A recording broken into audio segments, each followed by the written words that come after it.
အားလုံးပဲမင်္ဂလာပါဒီနေ့မှာတော့ကျွန်တော်ရဲ့ channel လေးကနေပြီးတော့မြန်မာနိုင်ငံရဲ့မိုးကောင်းငင်ပေါ်မှာဒါအင်အားကြီးလာနိုင်သလားဆိုတဲ့စစ်တပ်ကရုရှားစီကနေမကြသေးခင်ကဝယ်ယူလိုက်တဲ့ဒီ MI38 လို့ခေါ်တဲ့ရဟတ်ယာဉ်အကြောင်းကိုကျွန်တော်ရဲ့ဒီဗီဒီယိုဖိုင်လေးမှာပြောပြပေးသွားမှာပဲဖြစ်ပါတယ်ဒါကြောင့်ကျွန်တော်ရဲ့ဗီဒီယိုဖိုင်လေးကိုအဆုံးထိကြည့်ရှုပေးဖို့ရန်အတွက်ကျွန်တော်ရဲ့မိတ်ဆွေတွေကိုဖိတ်ခေါ်အပ်ပါတယ်စစ်တပ်ရဲ့ MI38 တကယ်ပဲကြမ်းသလာ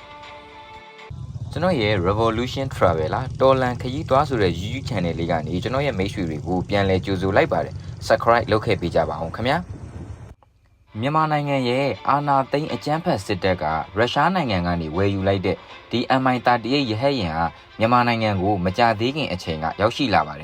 ်ဒီရဟတ်ယာဉ်ဟာမြန်မာနိုင်ငံရဲ့ဂိမ်းချာချာဖြစ်လာနိုင်သလားဒါမှမဟုတ်ဒီရဟတ်ယာဉ်ရဲ့စွမ်းဆောင်ရည်ကဘယ်လောက်တောင်မြင်ပါသလဲမြန်မာတပ်မတော်ကဒီရဟတ်ယာဉ်ကိုဘာကြောင့်ရွေးချယ်ခဲ့တာလဲဒါတွေကိုသိကျင်နေဆိုရင်တော့ကျွန်တော်ရဲ့ဗီဒီယိုလေးကိုအသေးစိတ်ကြည့်ရှုပေးဖို့တော့လိုပါတယ်ဒီ MI38 တွေကိုမြန်မာစစ်တပ်ကဘယ်လိုအစားထိုးခဲ့တာလဲဆိုတော့ဒီ MI38 တွေကိုရုရှားနိုင်ငံကနေပြီးတော့မှထုတ်လုပ်ထားတာဖြစ်ပါတယ်ဒီ MI38 တွေကို MI8 တို့ MI70 တို့လို့ခေါ်တဲ့ဒီအလဲလက်တန်းရဟတ်ယာဉ်ဟောင်းတွေရဲ့နေရာမှာအစားထိုးဖို့ရန်အတွက်ဒါစစ်တပ်ကဒီဇိုင်းပိုင်းဆိုင်ရာတွေကိုပြုပြင်ပြီးတော့မှဒါပြန်လည်ထုတ်လုပ်ထားတဲ့ရဟတ်ယာဉ်တစ်စင်းပဲဖြစ်ပါတယ်ဒီ MI38 မှာဆိုရင်ခင်မီတဲ့ဒီဇိုင်းပိုင်းတွေပါဝင်လာမယ်ပြီးတော့သူ့ရဲ့အင်ဂျင်ကနှလုံးဖြစ်ပြီးတော့ဒီအင်ဂျင်ရဲ့တည်ရှိထားတဲ့ဒီနေရာကဆိုလို့ရှိရင်လေဒီ MI38 ရဲ့စူညံမှုကိုရှော့ချပေးနိုင်တယ်ပြီးရင်ဒီ MI38 ရဟတ်ယာဉ်အတွက်လုံခြုံရေးလဲပိုကောင်းလာတယ်လို့ဒီကျွန်တော်ရှာဖွေလေ့လာရရှိတဲ့အချက်တွေအရဖော်ပြပေးထားပါတယ်ဒီရဟတ်ယာဉ်ကိုရဟတ်ယာဉ်မူ2ဦးကနေပြီးတော့မောင်းနှင်နိုင်ပြီးတော့မှဒီရဟတ်ယာဉ်ကတည်ဆောင်နိုင်တဲ့ဒီကျွန်တော်တို့လူဦးရေကဆိုလို့ရှိရင်လူအယောက်30ကနေ40အထိဒါတည်ဆောင်နိုင်တယ်လို့ဆိုပါတယ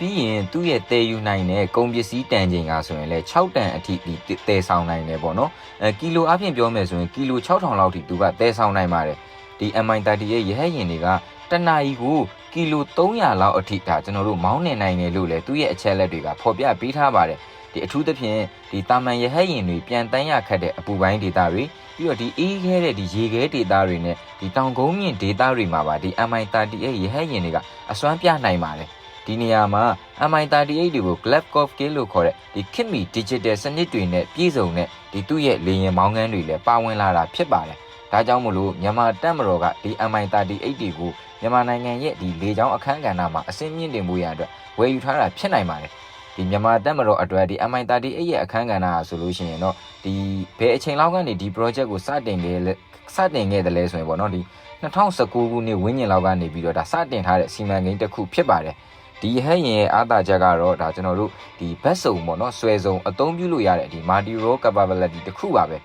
ဲဒီရဟတ်ယာဉ်တွေကိုကျွန်တော်တို့တပ်ဖွဲ့ဝင်တွေအတက်ဒီထောက်ပံ့ရေးပစ္စည်းတွေပို့ဆောင်တဲ့နေရာမှာဖြစ်ဖြစ်ဒီတက်တွေကိုအလွယ်တကူရွှေ့ပြောင်းတဲ့နေရာတွေမှာပဲဖြစ်ဖြစ်ဒါအသုံးပြုနိုင်တဲ့ဒီ MI38 ရဟတ်ယာဉ်ပဲဖြစ်ပါတယ်တစ်ချိန်တည်းမှာပဲစစ်တီအင်အားဒါ40လောက်ကိုသူတို့လှင်မြန်နဲ့ဒါတည်ယူပို့ဆောင်နိုင်ပါတယ်ပြီးဓာရီအပြင်ကိုမှဒီဝေးလံခေါင်တီးတဲ့နေရာတွေကိုသူတို့စစ်လက်နက်တွေပို့မယ်ဆိုလို့ရှိရင်လေဒီ MI38 ရဟတ်ယာဉ်တွေကကောင်းကောင်းကြီးအသုံးဝင်လာနိုင်တဲ့ဒီစစ်ရဟတ်ယာဉ်တစ်စီးဖြစ်ပါတယ်ဓာရီအပြင်ကိုမှဒီတချို့နိုင်ငံတွေမှာဆိုရင်တော့ဒီ MI38 ရဟတ်ယာဉ်တွေကိုဒီလူသားချင်းစာနာထောက်ထားတဲ့နေရာတွေပေါ့နော်ဒီရှာဖွေကယ်ဆယ်ရေးနဲ့ဒီတဘာဝဘေးအန္တရာယ်ကယ်ဆယ်ရေးလုပ်ငန်းတွေမှာပါဒီ MI38 ရဟတ်ယာဉ်တွေကိုအသုံးပြုနေတာရှိပါတယ်ဒီရဟတ်ယာဉ်တွေရဲ့နောက်မှာဒီကြီးမားတဲ့ဒီကုန်တင်ငန်းတွေပါတယ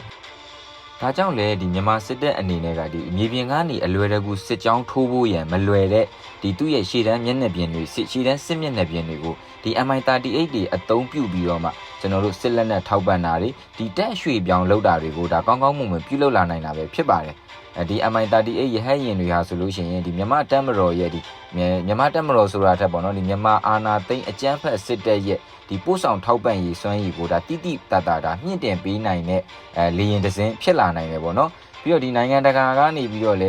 ေဒီမြန်မာတဲ့ရဟတ်ယာဉ်ဝယ်ယူမှုတွေနဲ့ပတ်သက်ပြီးတော့မှဒီတုံးတက်ကြတာကမြန်မာနဲ့ရုရှားကြားမှာဒီအလွန်မှကိုခိုင်မာတဲ့ဒီစစ်ဘက်ဆိုင်ရာနည်းပညာပူးပေါင်းဆောင်ရွက်မှုတွေကိုပြသနေတယ်လို့လည်းဆိုကြပါတယ်တစ်ဖက်မှာတော့လေဒီနိုင်ငံတကာအတိုင်းဝိုင်းကနေပြီးတော့မြန်မာနိုင်ငံအပေါ်ဒီစစ်လက်နက်တွေရောင်းချမှုနဲ့ပတ်သက်ပြီးတော့ဒါဝေဖန်မှုတွေကလည်းပြင်းပြင်းထန်ထန်ရှိနေတာပဲဖြစ်ပါတယ်။ဘာကြောင့်လဲဆိုတော့မြန်မာအာဏာသိမ်းအကြမ်းဖက်စစ်တပ်ကဒီရဟတ်ယာဉ်တွေကိုကောင်းမွန်တဲ့နေရာတွေမှာအသုံးပြုတာမဟုတ်ဘဲနဲ့ပြည်သူလူထုအပေါ်ဒီအကြမ်းဖက်တဲ့နေရာတွေမှာဒါသုံးစွဲနေတာကိုအားလုံးအတိပဲဖြစ်ပါတယ်။ဒါကြောင့်မြန်မာစစ်တပ်အနေနဲ့ဒီသူ့ရဲ့ဒီစစ်ဘက်ဆိုင်ရာလက်နက်တွေအစင်မြင့်လာခြင်းက နိုင်ငံအတွက်တိုင်းပြည်အတွက်ဘာတွေကောင်းတယ်လဲဆိုရင်တော့ထူးထူးခြားခြားကောင်းမွန်လာတဲ့အခန်းကဏ္ဍရဲ့လို့မရှိပဲပြည်သူလူထုတွေအတွက်ကတော့ဒါနတ်ဆိုးတစ်ကောင်ရောက်လာတယ်လို့ဆိုရမှာပဲဖြစ်ပါတယ်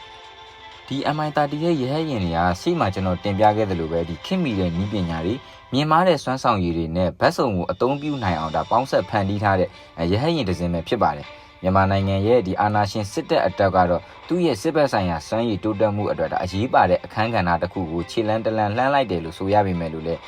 ဒီ data run မှာဖြစ်နေတဲ့ကျွန်တော်တို့ပဋိပက္ခတွေတော်လန်ရေးတိုက်ပွဲတွေအပေါ်နဲ့ဒီပြည်သူတွေအပေါ်အကြမ်းဖက်တဲ့အခန်းကဏ္ဍတွေမှာတော့ဒီ MI30 ရဲ့ရဟတ်ယာဉ်တွေကိုမြန်မာစစ်တပ်အနေနဲ့ဘယ်လိုမျိုးအသုံးဆွဲသွားမလဲဆိုတာဒါကျွန်တော်တို့စောင့်ကြည့်ရအောင်ပါပဲဖြစ်ပါတယ်ကျွန်တော်ရဲ့မိတ်ဆွေတွေအနေနဲ့ကတော့ဒီ MI30 ရဟတ်ယာဉ်မြန်မာနိုင်ငံကိုရောက်ရှိလာတာနဲ့ပတ်သက်ပြီးတော့ဘာတွေများဒီမိတ်ဆွေတို့ရဲ့အမြင်တွေရှိတယ်လဲဒါလေးတွေကိုကျွန်တော်ရဲ့ comment မှာလည်းရေးခဲ့ပြီးကိုကျွန်တော်ဖိတ်ခေါ်အပ်ပါတယ်ကျွန်တော်ရဲ့ဗီဒီယိုလေးကိုအဆုံးထိကြည့်ရှုပေးတဲ့အတွက်ကျွန်တော်ရဲ့မိတ်ဆွေတွေအားလုံးကိုကျေးဇူးအထူးပဲတင်ရှိပါတယ်ခင်ဗျာကျွန်တော်ရဲ့ YouTube channel လေးကိုလည်း subscribe ပြုလုပ်ခဲ့ပြီးတော့မိတ်ဆွေတွေကိုပြန်လည် share ပေးဖို့အတွက်ကျွန်တော်ဒီနေရာကနေမေတ္တာရက်ခံအပ်ပါတယ်အားလုံးကိုကျေးဇူးတင်ပါတယ်ခင်ဗျာ